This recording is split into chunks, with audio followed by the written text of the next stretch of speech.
मैं आज जा रहा हूँ मैसूर पैलेस एक्सप्लोर करने, जो कि हमारे होम स्टे से 300 किलोमीटर दूर है। जर्नी थोड़ा लंबा है, तो क्यों ना आपको एक छोटी सी कहानी सुनाया जाए। मैसूर पैलेस, जो कि अम्बा विलास पैलेस के नाम से भी जाना जाता है, यह एक ऐतिहासिक स्थल है।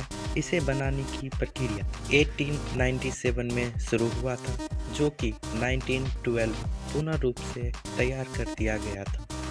यह महल कृष्ण राजा वाडियार चतुर्थ का है।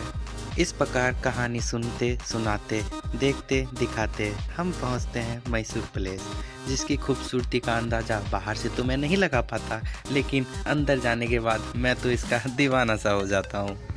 यहाँ आने की ख्वाहिश तो मेरी पूरी हो जाती है, लेकिन यहाँ से तो जाने का मेरा मन ही नहीं कर रहा था।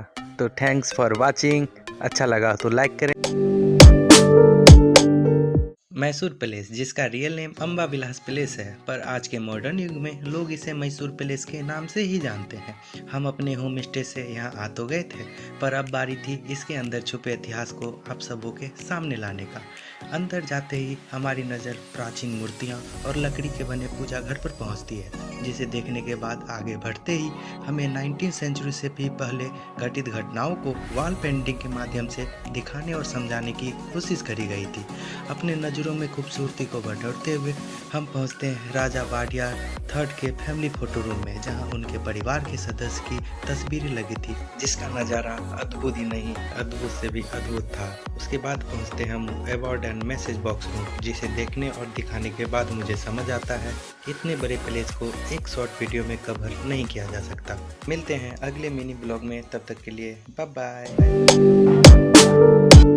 राजा के फैमिली फोटो रूम से निकल के अवार्ड एंड मैसेज बॉक्स में दिखाते आपका स्वागत करते हैं मैसूर पैलेस मिनी ब्लॉग के पार्ट 2 में। यहाँ के दीवार पर पेंटिंग की कमी नहीं थी, जिसे देखना अच्छा हमें लग रहा था और इन्हें दिखाना। आगे बढ़ते हुए हमारी नज़र के सामने आता है शेर, जो कि रियल तो नहीं, डरावना जरूर था। महल के आंगन में ताक झाँक करते हमारी नज़र के सामने आता है 19वीं सेंचुरी का AC लिफ्ट, जो कि अभी भी बेस्ट कंडीशन में वेल मेंटेन था।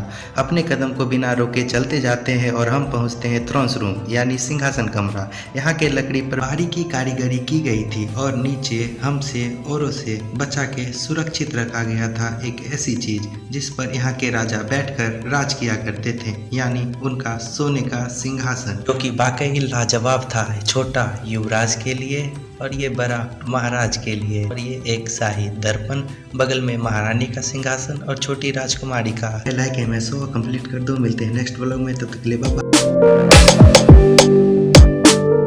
पार्ट 3 की शुरुआत होती है माँ लक्ष्मी, माँ दुर्गे और गणपति बप्पा के दर्शन से। वीडियो में जो हाथ बार बार दिख रहा है वह एक गाइडर का है, जो कि टूरिस्ट को गाइड कर रहा है। सोने के पूजा घर, नंगे पुंगे स्टैचू, लाइट लिए स्टैचू को देखते हुए मेरी नजर पड़ती है हमारे पैर के नीचे लगी टाइल्स पर, जो कि एक अलग ही राज छुपाई थी। ये एक पिन क्लिप टाइल्स है।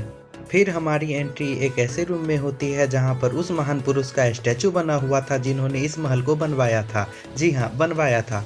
आगे चलते हैं और हम पहुंचते हैं उस जगह पर जहां महाराजा और उनकी मंत्री बैठकर प्रजा की समस्याओं का समाधान निकालते थे। महल में कोई जगह मुझे पसंद आया, वो था ये जगह। यहाँ की खूबसूरती काबिले तारीफ थी और बाहर का दृश्य और भी खूबसूरत। आप कमेंट करके जरूर बताना आपको कौन सी जगह सबसे अच्छी लगी। पार्ट 3 यहीं समाप्त होता है। मिलते हैं नेक्स्ट व्लॉग में, तब तक के लिए bye bye. Subscribe for more content. जैसे जैसे हम महल के अंतिम छोर की ओर बढ़ते जा रहे थे, वैसे वैसे मुझे इससे बिछड़ने का डर सताने लगा। ऐसा पहली बार हुआ था कि कोई चीज़ मुझे इतनी भा गई। मुझे पता था यहाँ से जाने के बाद यहाँ की खूबसूरती और रहस्य सिर्फ यादें और वीडियो में रहने वाली है। फिर मेरी नज़र के सामने एक ऐसा दरवाजा आता है जिस पर बारीकी कारीगरी का अद्भुत प्रदर्शन किया गया था, जिसमें लॉर्ड कृष्ण का तस्वीर भी बना था। आखिरकार वह समय आ ही गया। प्राइवेट दरबार हॉल में एंट्री करते हैं। यहाँ रानियाँ और उनके सहेलियाँ गप्पे लड़ाती थी। राजा और उनके मंत्री प्राइवेट मीटिंग आयोजित किया करते थे। इस प्राइवेट हॉल में आने का दरवाजा शुद्ध चांदी से बना हुआ था। आगे क्रॉस लिए स्टैचू को देखते एग्जिट करते हैं मैसूर पैलेस से। इस महल को बाय बाय करते हैं। पार्ट 4 यही समाप्त होता है। मिलते हैं नेक्स्ट ब्लॉग में, तब तक के लिए बाय बाय।